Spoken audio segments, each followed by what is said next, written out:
अऊज़ु बिल्लाहि मिनश्शैतानिर्रजीम बिस्मिल्लाहिर्रहमानिर्रहीम रब्बी ज़िदनी इल्मा रब्बी ज़िदनी इल्मा रब्बी ज़िदनी इल्मा रब्बिश्रह ली सदरी वयस्सिर ली अमरी वहलुल उक़दतम मिन लिसानी यफ़क़हू क़ौली। आज हमने लेक्चर नंबर 16 करना है।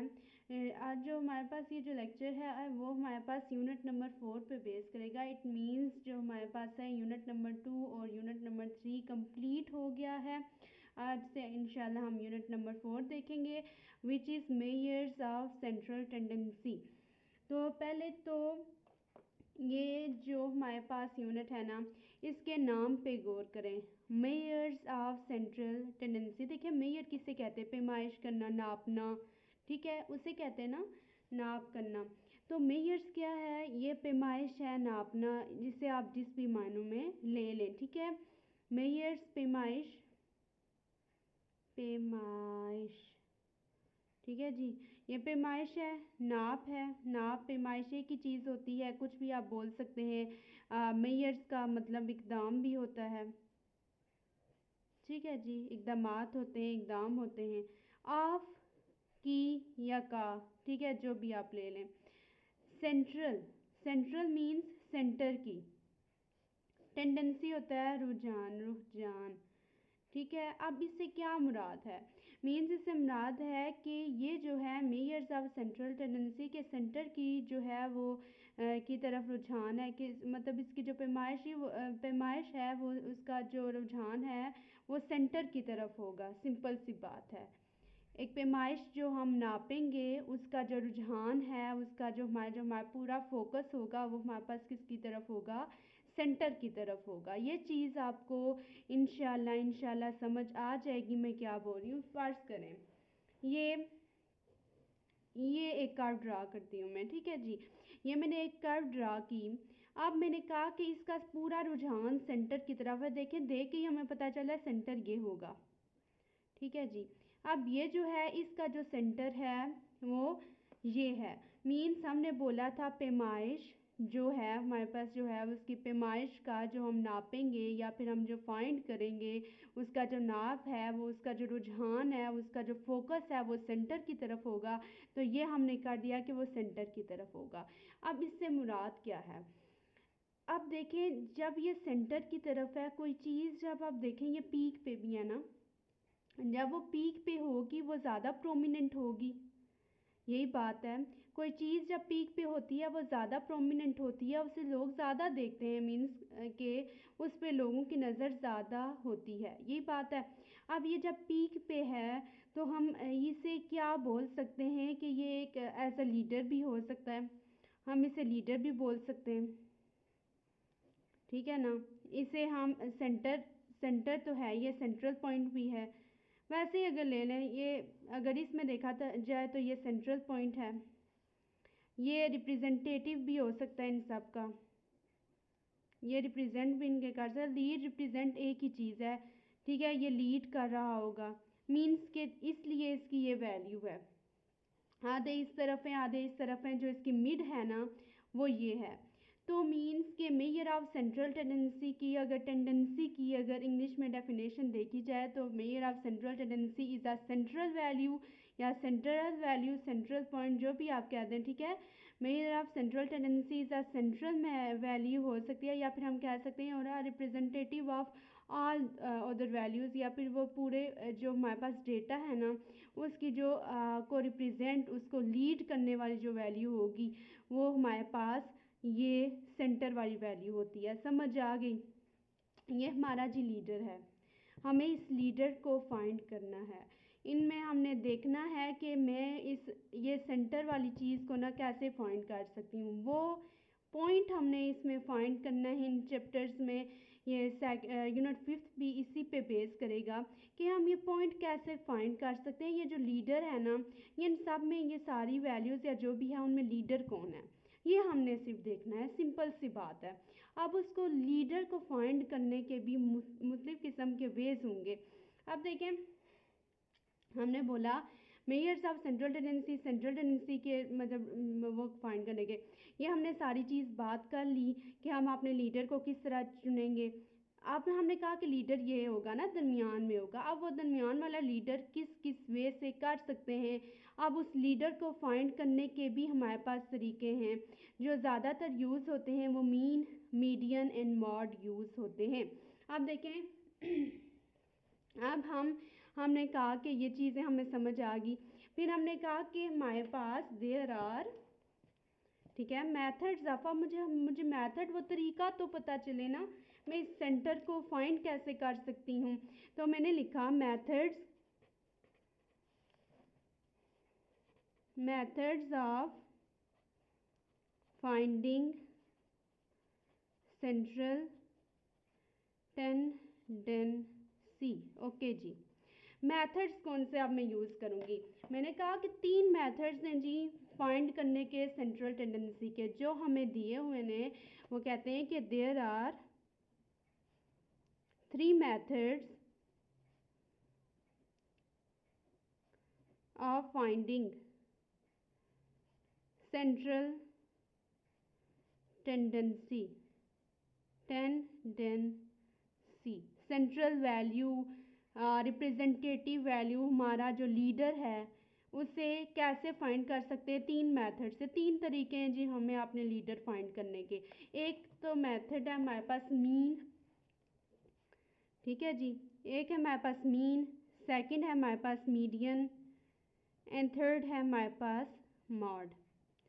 अब देखें जी, अब मैंने कहा जेनिना जी, अब मैंने कहा कि हम इसे मीन, मीडियन या मॉड से हम फाइंड कर सकते हैं अपने लीडर को, लीडिंग वैल्यू को, वो वैल्यू जो सबको रिप्रेजेंट कर रही होगी, वो वैल्यू जो सबसे प्रोमिनेंट है, उसे हम इन 3 मेथड से फाइंड कर सकते हैं जी। मीन को एक और नाम से बोला जाता है, मीन को हम एवरेज वैल्यू भी कहते हैं, ठीक है। मीन का दूसरा नाम क्या है, एवरेज वैल्यू या एवरेज, ठीक है, एवरेज वैल्यू या एवरेज भी हम कहते हैं।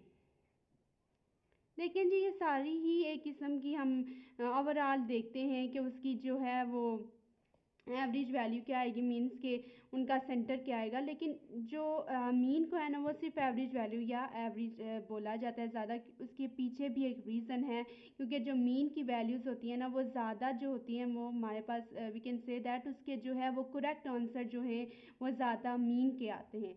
अब मैंने बोला कि हम मीन को इस तरह फाइंड कर सकते हैं। अब देखें, मैं अभी ना आपको मीन, मीडियन, मॉड अभी मैं आपको अनग्रुप डेटा के वे में बताऊंगी, ठीक है। अनग्रुप डेटा, इसके आगे से ना आप हमारे पास एक जो हमारे पास क्वेश्चन हुआ करेगा, एक मीन्स के कोई चीज़ हुआ करेगी मीन्स के, जैसा ये मीन है, एक चीज़ के दो आगे फार्मूले हुआ करेंगे। अनग्रुप डेटा में मीन का क्या फार्मूला है और ग्रुप डेटा में क्या है। देखिए, अनग्रुप डेटा और ग्रुप डेटा का आपको पता भी होगा, मैं वापस आपको बता देती हूँ। अनग्रुप डेटा ऐसा डेटा है ना जिसमें कोई आपको कोई उसके ग्रुप्स नहीं बने। देखें, अनग्रुप कोई ग्रुप नहीं बना हुआ। देखें, हमने देखा था कि फ्रीक्वेंसी निकालने के लिए हमारे पास वो ग्रुप्स होने चाहिए। ये एक प्रॉपर वे में हमने वो किया था, जिसमें हमारे पास जो है ना फ्रीक्वेंसी नहीं दी होगी, वो हमेशा अनग्रुप डेटा होता है। या फिर ऐसे भी हो सकता है कि आपको वो अनग्रुप डेटा दिया हो, हमें फ्रीक्वेंसी निकालनी आती है, तो आपको वो आगे से बोल सकते हैं कि इसे ग्रुप फॉर्म में करें, अनग्रुप फॉर्म में करें। अभी इतना ज़्यादा फोकस इन पे ना करें। अनग्रुप डेटा क्या है, सिर्फ आम वैल्यूज़ दी होंगी, उसे अनग्रुप डेटा कहते हैं, और कोई चीज़ नहीं दी होती। मीन्स मैं अब बात करती हूँ, अच्छा मीन की बात करनी है ना हमने, तो फ़र्ज़ करें ना, अब मैंने कोई भी, मैंने कहा ना अनग्रुप डेटा, कोई भी ये 5, 6 या 7 जितनी भी वैल्यूज़ लिखी होंगी, ये जो वैल्यूज़ है ना, ये हमारे पास क्या है, ये अनग्रुप डेटा है। कोई और चीज़ नहीं दी होगी, ये जो सिर्फ दिया होगा ना, ये हमारे पास क्या होता है, ये हमारे पास होता है जी अनग्रुप डेटा। अब हमने क्या करना है, हमने मीन निकालना है, हमने एवरेज निकालनी है जी, हमने वो लीडिंग करेक्टर निकालना है, हमने वो लीडर निकालना है, हमारे पास वो लीडिंग वैल्यू कौन सी है। अब उसको हम कैसे निकाल सकते हैं। मीन का फार्मूला होता है जी समेशन मीन का फार्मूला होता है ना, ये एक्स बार को इससे रिप्रेजेंट करते हैं, एक्स बार से मीन को रिप्रेजेंट करते हैं और उसका होता है हमारे पास formula summation x over n. ठीक है, ये मीन का फार्मूला है। I again repeat it, mean का फार्मूला होता है हमारे पास समेशन एक्स ओवर एन। ठीक है जी, अब ये मीन का फार्मूला है समेशन एक्स ओवर एन। अब हमने क्या करना है, हम इससे लेट करते हैं, हम क्या करते हैं कि लेट करते हैं कि ये जो वैल्यूज़ है ना वो एक्स है। अब मैंने बोला समेशन एक्स ओवर एन, ये जो सिंबल नहीं है ये इस तरह से जो डालते हैं इसे हम बोलते हैं समेशन। इसे क्या बोलते हैं, सम, जिससे होता है ना सम, सुमेशन। ठीक है, ये सुमेशन होता है। इसे क्या बोलते हैं स्टैट्स में सुमेशन, ये इस तरह का जो सिग्मा जो हम बोलते हैं ना मैथ में, तो ये जो साइन होता है ना इसे सुमेशन इधर बोलते हैं।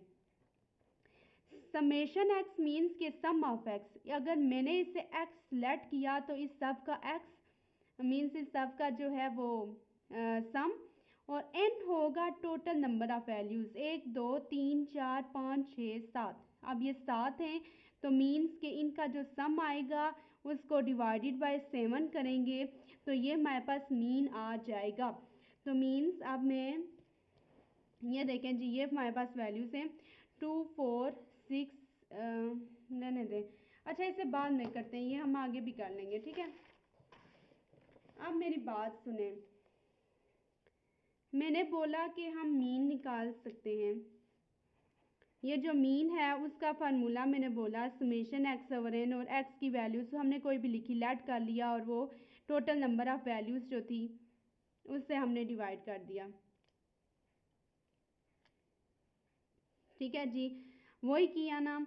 अब मेरे पास ये होता है, या फिर आपको ये ख्याल आया होगा कि हम मीन को यूज़ क्यों करेंगे, या क्या हम उसे अपनी रियल लाइफ में इसका कोई यूज़ है, आपके दिमाग में आया होगा।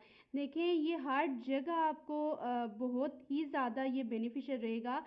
अगर आप टीचर हैं ना तो आप बच्चों के लिए, मतलब आप बच्चों के लिए ये बहुत ही, आप बच्चों के लिए ये बहुत ही ज़्यादा ना इसमें, मतलब आपके क्या बोल रही हूँ, मीन्स ये बच्चों का रिजल्ट वगैरह और इस तरह वो देखने के लिए ना बहुत ही ज़्यादा उसकी आप एवरेज आसानी से निकाल सकती हैं। आप एवरेज से मुराद क्या, फ़र्ज़ करें आप देखें, आप जब कभी भी आप रिज़ल्ट निकालती हैं ओवरऑल क्लास का, तो आप क्या करती हैं, आप क्या करती होती हैं ज़्यादातर लड़कियाँ या जिस तरह भी है, आप क्या करते हैं कि पूरे जो आपकी स्कूल के या मीन्स आपकी क्लास के जितने भी नंबर क्या आते हैं मेंबर्स होते हैं या क्लास के जितने भी स्टूडेंट्स होते हैं, आप उनके जितने भी टोटल मार्क्स आए होते हैं ओवरऑल टोटल, तो आप वो लिखते होते हैं। फ़र्ज़ करें कि उनके जो टोटल आए हैं ओवरऑल पूरी क्लास के 2500 आए, आप उसको टोटल जो आपका आया होता है उससे डिवाइड करती होती हैं। मीन्स कि अगर ये 5000 ओवरऑल नंबर है, उनमें से 2500 स्टूडेंट्स ने नंबर लिए हैं ओवरऑल,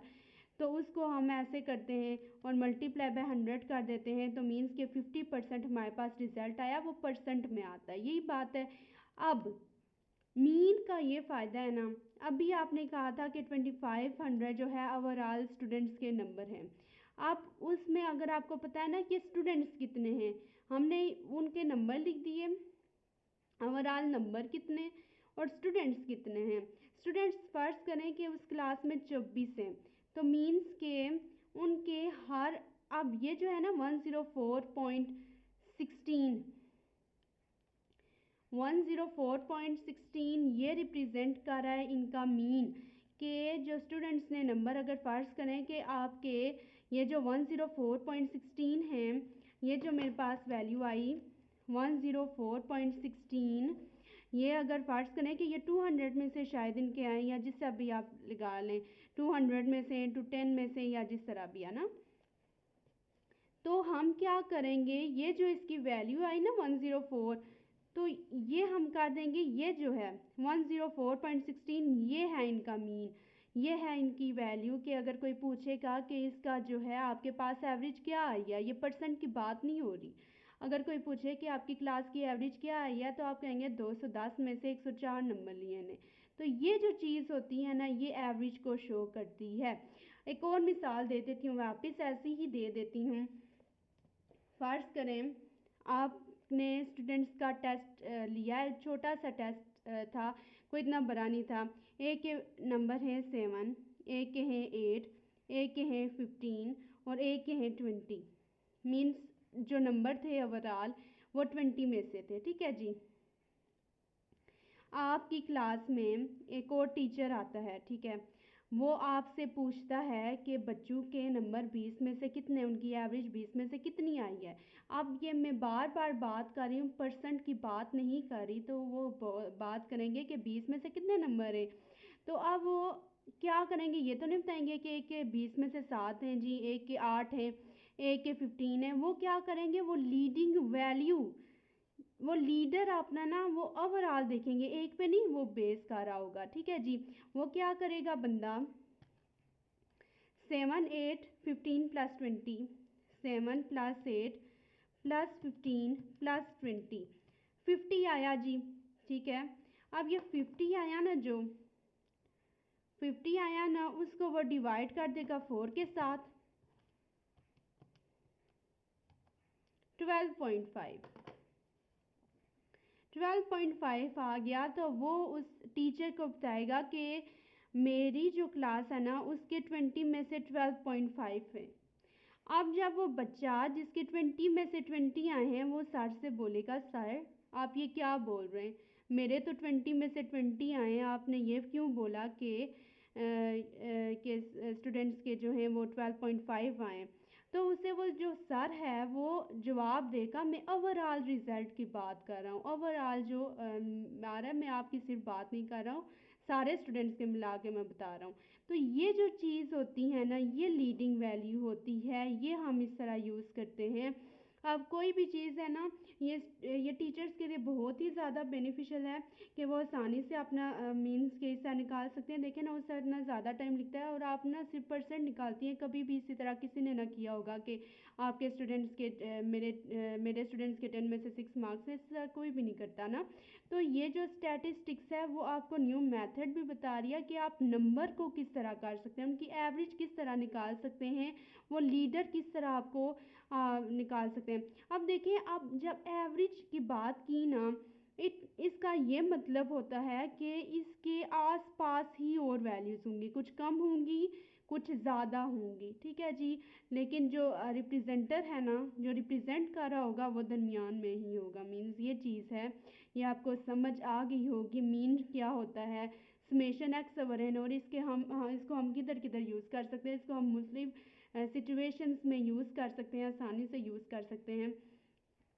फ़र्ज़ करें कि हम करते होते हैं ना, हमारा रिज़ल्ट आता होता है 600 मार्क्स में से। तो अगर आप इसी तरह कर दें कि फ़र्ज़ करें 70 60 50 40 नहीं 50 50 70 80, ये हमने कर दिए 1 2 3 4 5 6, सिर्फ इन्हें ऐड कर दिया। देखिए, 2 70 के हैं, 2 50 के, 1 60 1 80, 2 70 के, 2 50 के,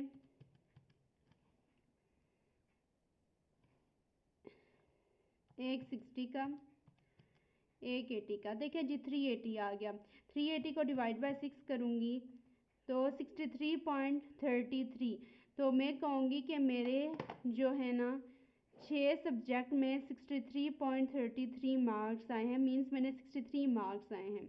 तो इस तरह हम बता सकते हैं कि मेरे 63 आए हैं 73। देखिए ना, कितना अच्छा तरीका आपको पता चल गया कि मैं एवरेज कैसे निकाल सकती हूँ, ठीक है। हम वो लीडिंग पॉइंट इस तरह आसानी से निकाल सकते हैं।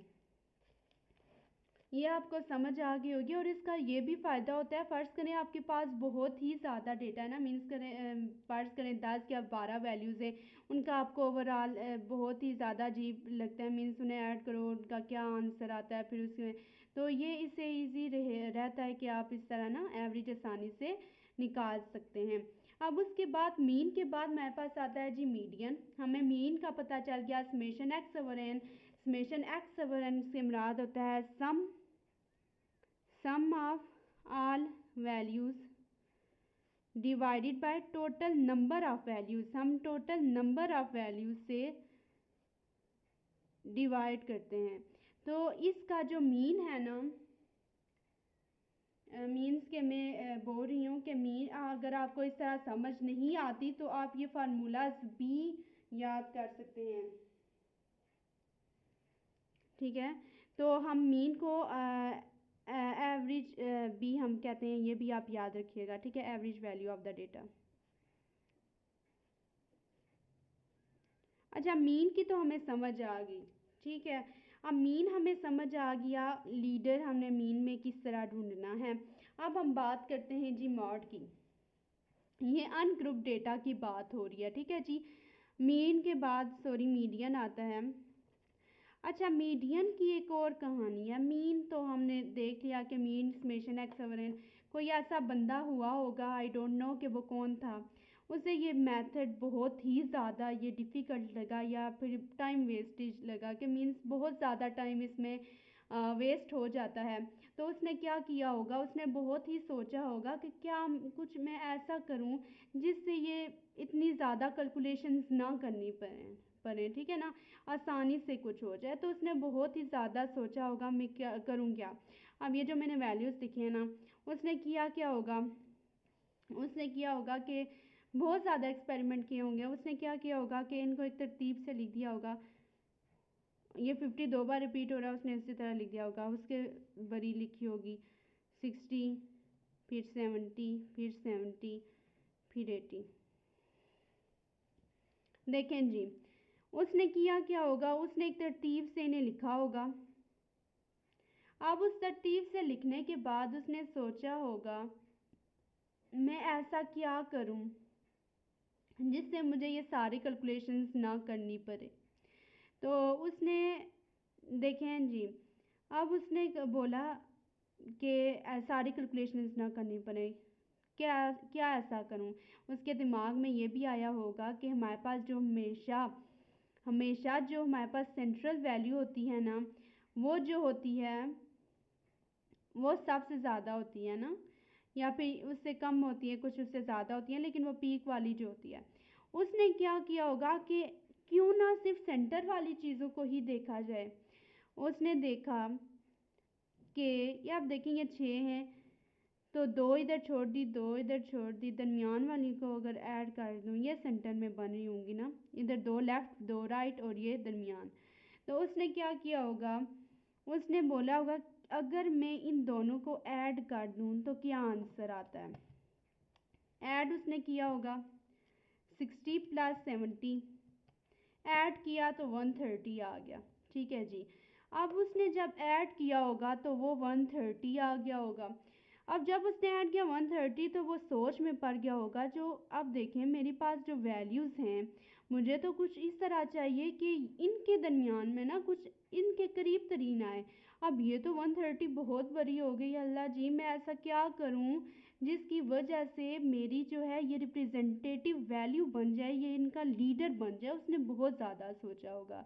जब उसने सोचा तो उसने क्या किया कि अब मैं 2 को ऐड करना हूँ, तो क्यों ना इसको डिवाइडेड बाय 2 कर दिया जाए, तो देखते हैं क्या आंसर आता है। देखें जी, आ गया जी 65, हो गई उसकी परेशानी हल। तो ये देखें जी 65 आ गया, तो मीन्स इसने रिप्रेजेंटेटिव वैल्यू निकाल ली 65, जो कि लाइक करती है, उससे कम भी वैल्यूज़ हैं, उससे ज़्यादा भी वैल्यूज़ हैं। इस वजह से ना हम इवन देखें मीडियन में ये इधर इवन पहले आ गया था, नहीं तो मैं आपको ऐसे कभी ना समझाती। पहले मीडियन ना 2 किस्म के हमारे पास फार्मूले होंगे, एक होगा इवन वैल्यूज़, एक होगा ऑड वैल्यूज़ का, ठीक है जी। इवन वैल्यूज़ हैं 1 2 3 4 5 6, मीन्स के 6 7 ऑड हो गया। इवन ऑड आपको पता है ना, क्यों मैं वैसे ही टाइम वेस्ट कर रही हूँ। अब ये जो थी वे 6 वैल्यूज़ थी, ये वैल्यूज़ थी जी 6, जिसकी वजह से उसे पहले ऑड वाला करते हैं। ऑड वाला मुझे पहले करना था, वैसे मैंने उस एग्जांपल से देखा था, इसलिए मेरे पास हो गया 2 3 4 5 9 2 7 6 1 2 3 4 5 6 7 8 9। अब देखें जी, एक मैं चीज़ आपको क्लियर करती चलूँ कि मैं इधर रिपीट कर रही हूँ वैल्यूज़ को।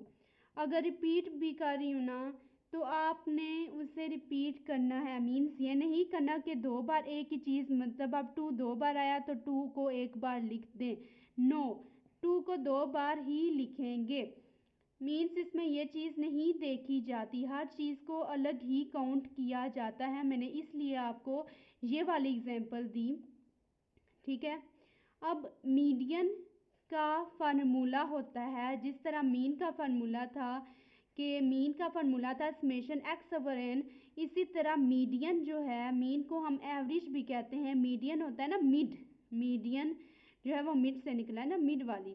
अब देखें जी, मीडियन का फार्मूला या हम कह सकते हैं डेफिनेशन हमारे पास ये है कि जो हमारे पास हमने मिड वैल्यू निकालनी है ऑर्डर्ड डेटा की बेस पे, जो डेटा ऑर्डर्ड एक तरतीब से असेंडिंग ऑर्डर में होगा। मीन्स उसकी एक तरतीब होगी, ठीक है, छोटे से बड़े की तरफ गया होगा, वो हमारे पास मीडियन होता है। अब उसने क्या किया, हमने क्या किया, ये हमारे पास आठ वैल्यूज थी, हमने क्या किया, इसको एक तरतीब से लिखा। ये वैसे कहानी इस तरह बनाई थी मैंने, एक बंदा होगा, ठीक है, उसने सोचा होगा कि इतना ज़्यादा कौन वक्ता करे कि इन सब को सम करके इतनी वैल्यूज़ को फिर वो किया जाए, क्यों ना कि कोई और तरीका सोचा जाए। उसने सोचा होगा तो इसको तरतीब से लिखा होगा सबसे पहले, ठीक है। जिस तरह ये 2 2 3 4 5 6 7 9 9, 1 2 3 4 5 6 7 8 9, 1 2 3 4 5 6 7 8 9। उसके जहन में ये भी आया होगा कि हमेशा मीडियन जो है वो मिड वाली होती है, मीन्स के वो इससे अलग और इस तरह ना आधे ज़्यादा होते हैं आधे। अब उसने देखा कि ये 9 है, हमारे पास तो वो मिड वाली हमेशा आती है ना, ये मीडियन, वो क्या कहते हैं tendency, measure of central tendency. उसने क्या किया होगा, इधर चार छोड़े जी, इधर चार छोड़े, ये दरमियान वाला जो है वो हमारे पास होगी ये रिप्रेजेंटेटिव वैल्यू। और देखें इतने मज़े की इसकी रिप्रेजेंटेटिव वैल्यू आ जाती है, इसकी लीडिंग वैल्यू आ जाती है। इवन और आर्ट को रिप्रेजेंट करने का हमारे पास मेथड डिफरेंट होता है, वो हमने आर्ट का देखा था। तो आर्ट में हमारे पास कोई भी वैल्यूज़ आ जाए, 3 आ सकती हैं, 2 आ सकती हैं, कुछ भी आ सकता है। देखिए इसमें रिप्रेजेंटेटिव वैल्यू उसी तरतीब से लिखा तो ये 2 आ गई। तो इसी तरह अगर ये 2 2 4 5 होती, तो अगर इस तरह भी हो जाता ना, तो दरमियान में ये जो थी ना, इनको प्लस करके डिवाइड बाय 2 कर देते तो ये इवन में आ जाता। तो ये अब आपको इवन और आर्ट का डिफरेंस जो है वो पता चल गया होगा कि हम मिड वैल्यू जो है मीडियन को किस तरह निकालते हैं। सबसे पहले हम उसे तरतीब से लिखते हैं, तरतीब से लिखने के बाद हम देखते हैं कि क्या वो वैल्यूज़ इवन हैं या आर्ट हैं। अगर आर्ट हों तो आधी इधर छोड़ देते हैं, आधी इधर, और दरमियान वाली अगर इवन हों तो आधी आधी करके जो दरमियान में दो होती हैं उनको क्या करते हैं, प्लस करके डिवाइडेड बाय 2 कर देते हैं, तो हमारे पास वो मीडियन आ जाता है, ठीक है जी। अब यहाँ तक तो हो गया ना मीडियन, मिड वैल्यू हमने निकाल के हमने अपना काम आसान कर लिया। अब जो नेक्स्ट होती है ना वो हमारे पास आती है, चीज़ आती है मॉड। अब मॉड क्या है, मॉड जो है ना, अब देखें पहले मैंने बोला था कि मीडियन जो है वो हमारे पास जो होता है ना, वो एक ऑर्डर पे लिखे, तो ऑर्डर हमने डेटा ऑर्डर में लिखा था, उसके फिर हमने वो लीडिंग वैल्यू हमने निकाल ली थी। अब ये जो मॉड वाला है ना, वो उससे भी काम जो है वो आसान किया गया। मीन्स एक ऐसा बंदा होगा जो उससे भी सेटिस्फाइड नहीं हुआ होगा कि इतनी ज़्यादा मेहनत कौन करे, ठीक है। मिड वाली वैल्यूज़ देखे, इधर से गिने, इतनी किधर है, इतनी किधर है, इस तरफ कितनी है।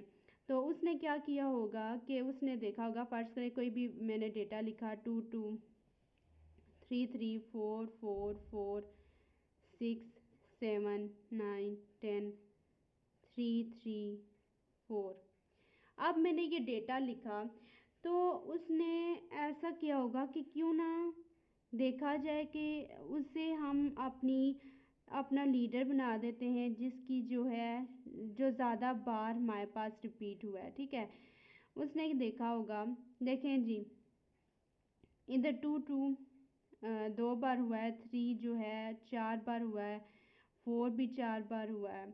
तो इट मीन्स कि हमारे पास इधर लीटर जो है वो 2 हो गए, 3 और 4। तो ये जो है ये हमारे पास जो है ना, ये होता है मॉड, मोस्ट रिपीटिंग वैल्यू। जो रिपीटेड वैल्यूज़ होती हैं ना किसी भी डेटा सेट में, तो वो हमारे पास होती है, वो हमारे पास होता है जी मॉड। अब देखें, हमने 3 वे देखे किसी भी डेटा को फाइंड करने के। हमारे पास जो सबसे बेस्ट और सूटेबल है ना, वो हमारे पास मीन होता है। अब उसकी वजह क्या है, देखें जी, मीन में हमने समेशन एक्स ओवर एन किया, उनका सम निकाल के टोटल ऑब्जर्वेशंस जो थी, टोटल नंबर ऑफ ऑब्जर्वेशंस जो थी, जो एन था, उससे हमने कर दिया था। उससे क्या फ़ायदा होता है, मीन्स के वो ज़्यादा एक्यूरेट जो आंसर होता है ना, जो हमारे आंसर के जो एक्यूरेट होता है ना, वो मीन का हमेशा ज़्यादातर आता है। ठीक है ना, इसी तरतीब से हमने लिखे हुए, मीन के बाद हमारे पास मीडियन का आता है, मीडियन के बाद हमारे पास मॉड का आता है। ठीक है जी, मीन हमारे पास क्या है, हमने ये चीज़ें आज सीख ली कि मेजर ऑफ सेंट्रल टेंडेंसी क्या है। ठीक है, हमने ये सारा देखा आज कि मेजर ऑफ सेंट्रल टेंडेंसी इसका क्यों नाम है। उसके अलावा हमने देखा कि इसको फाइंड करने के क्या तरीके हैं। हमारे पास 3 तरीके हैं, एक मीन, एक मीडियन, एक मॉड। मीन जो होता है ये एवरेज वैल्यू होती है डेटा सेट में। मीडियन जो होता है ये हमारे पास मीडियन, हमारे पास मीड वैल्यू जो होती है वो हम निकालते हैं असेंडिंग ऑर्डर में। मीन्स उसके एक ऑर्डर डेटा होता है, ऑर्डर उस डेटा का ऑर्डर जो है वो मीन्स असेंडिंग से असेंडिंग की तरफ होता है ना, छोटे से बड़े की तरफ। उसके बाद जो मॉड है, जो ज़्यादा बार वैल्यू रिपीट हो रही होगी, वो हमारे पास जो है वो लीडिंग वैल्यू निकाल देगी। तो हमने इसमें देखे कि मीन का फार्मूला होता है समेशन एक्स ओवर एन, जबकि मीडियन का हमारे पास कोई हाँ इस तरह का फार्मूला नहीं होता, सिर्फ ऑड और इवन। मीडियन में आगे हमें 2 चीज़ें ध्यान में रखनी पड़ती हैं, एक ऑड और एक इवन का ना। तो ऑड जो हो मीन्स ऑड के लिए हमारे पास 3 इधर कर दी, 3 इधर दरमियान वाली, और इवन के लिए हमने सेंटर वाली वैल्यूज़ को लेके डिवाइड बाय 2 कर देते हैं। और ये जो चीज़ें हैं ये हमारे पास अनग्रुप डेटा में हमारे पास हमने मीन, मीडियन एंड मॉड को समझ लिया कि वो हम इस तरह ये अनग्रुप डेटा के फार्मूला से मीन, मीडियन और मॉड निकालने के मेजर ऑफ सेंट्रल टेंडेंसी को 3 मेथड से कर सकते हैं। वो अनग्रुप डेटा से जो कर सकते हैं वो मैंने समझाया। अब जो ग्रुप डेटा है मीन्स जिसमें फ्रीक्वेंसी होगी ना, वो हमेशा ग्रुप डेटा होता है। अब हम वो ग्रुप्स क्यों बनाते हैं, इस वजह से बनाते हैं क्योंकि वैल्यूज़ बहुत ज़्यादा हो जाती है ना। जब वैल्यूज़ ज़्यादा होंगी तो वो हम उस वे से नहीं कर सकते, इसलिए हमें फ्रीक्वेंसी हमें निकालनी पड़ती है। मीन्स के 2 से लेकर 10 तक जो हैं उसमें हमारे पास कितनी बार वो चीज़ रिपीट हो रही है। ठीक है, तो ये जो है इस तरह हमारा जो है वो डेटा ग्रुप में आ जाता है, जिसकी वजह से हमें वैल्यूज़ निकालने में आसानी होती है। ये हम बाद में देखेंगे, और उम्मीद है कि आपको ये मीन, मीडियन, मॉड और मेजर ऑफ सेंट्रल टेंडेंसी क्या होता है वो आपको समझ आ गई होगी इंशाल्लाह। इसके बाद हम एक एक चीज़ को लेके जाएंगे। मीन्स मीन जो है वो ग्रुप डेटा में किस तरह होता है, मीडियन किस तरह होता है, मॉड किस तरह होता है, ताकि आपको अच्छे तरीके से समझ आ जाए। जज़ाकल्लाहु खैरन।